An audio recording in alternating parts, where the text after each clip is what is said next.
Corona काल में जहां लोग महामारी के भय में जी रहे थे, वहीं कैमूर के शिक्षक पीयूष मोहन ने खाली समय में रामचरितमानस को भोजपुरी में ही लिख डाला।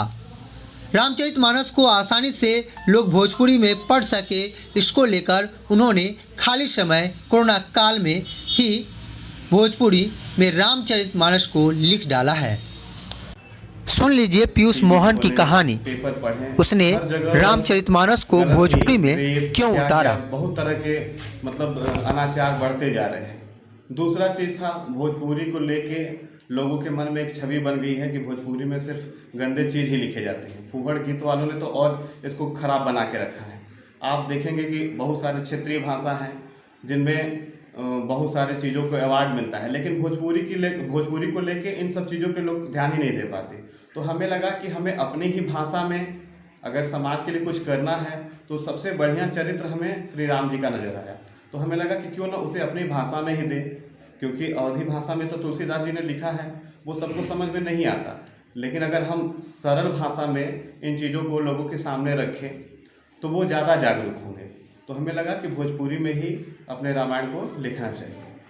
तो कितना वक्त? अभी तो जब से लॉकडाउन लगा तो हमें लगा कि इस खाली समय का कुछ प्रयोग करें, तो उस समय हमने लिखना शुरू किया। धीरे धीरे 5-6 महीने हो गए, अभी भी कुछ अध्याय बाकी रह गए हैं जिन पे अभी काम करना है।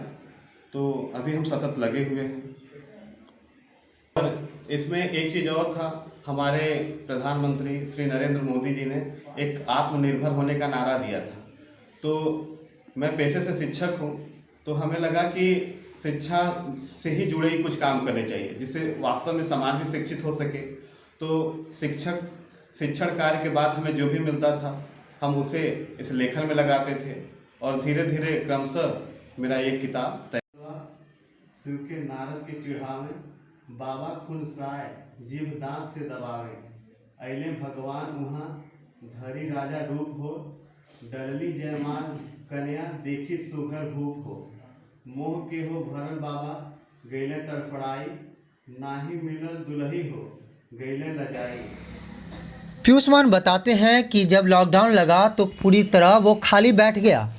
सोचा क्यों नहीं रामचरितमानस को भोजपुरी में लिखा जाए, क्योंकि वह जिस भाषा में लिखा गया है उस भाषा में सभी को लिखना पढ़ना संभव नहीं है। इसलिए मैंने अपना खाली समय में रामचरितमानस को भोजपुरी में लिखना शुरू किया, और अब वे अंतिम दौर में है। भोजपुरी को बहुत ही हे दृष्टि से देखा जाता है, क्योंकि कुछ लोग भोजपुरी में अश्लील गाने गाकर उनको लोगों की नज़रों में गिरा देते हैं। इसलिए लोगों को भोजपुरी के प्रति मान सम्मान दिलाने के लिए हमने रामचरितमानस लिख दिया है। कई क्षेत्रीय भाषाओं में लोगों को अवार्ड मिलता है, लेकिन भोजपुरी को लेकर किसी न किसी रूप से एक विकट परिस्थिति बना हुआ है, वो ध्यान ही नहीं देते हैं। इसलिए हमने सोचा कि इसे रामचरितमानस को अपने भाषा में लिखकर भोजपुरी का मान सम्मान बढ़ाया जाए।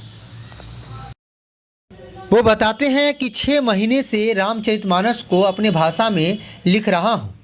अभी कुछ अध्याय बाकी है जिसे कुछ दिनों में जल्द पूरा कर लिया जाएगा, और मैं लोगों से अपील करता हूँ कि भोजपुरी में लोग रामचरितमानस जैसे भोजपुरी में लिखी गई किताब को पढ़ें। समाज में भोजपुरी का मान सम्मान बढ़ सके और स्वच्छ छवि बन सके, भोजपुरी के प्रति लोगों का सकारात्मक सोच बने। मेरा भोजपुरी में 2 उपन्यास छप चुका है, एक और उपन्यास भोजपुरी में लिख रहे हैं। सीताजी भी एक खंड काव्य में लिख रहा हूँ जो अधूरा है, उसे जल्द पूरा कर अपने समाज में देने का सोच रहा हूँ।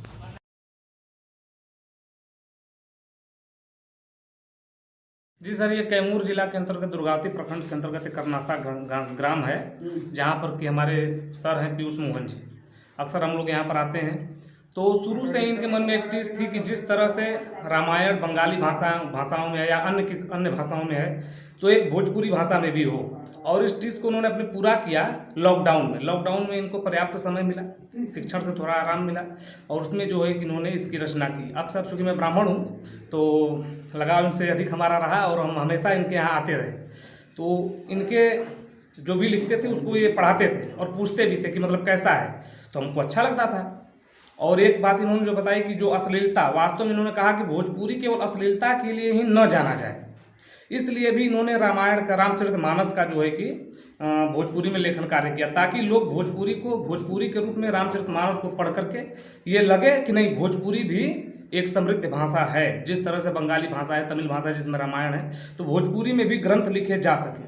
तो सर की ये पहल, जिसमें इन्होंने रामचरितमानस लिखा है, जो कि एक ग्रंथ के रूप में है, आने वाले समय में मील का पत्थर साबित होगा, ताकि लोग आकर्षित होंगे कि भोजपुरी में भी ग्रंथ लिखे जा सकते हैं। तो हमारे सर इसके लिए प्रशंसनीय हैं और हम हमेशा सर के साथ आते रहते हैं और उनके काव्य को पढ़ते हैं। क्या नाम होगा आपका? वेद प्रकाश चौबे।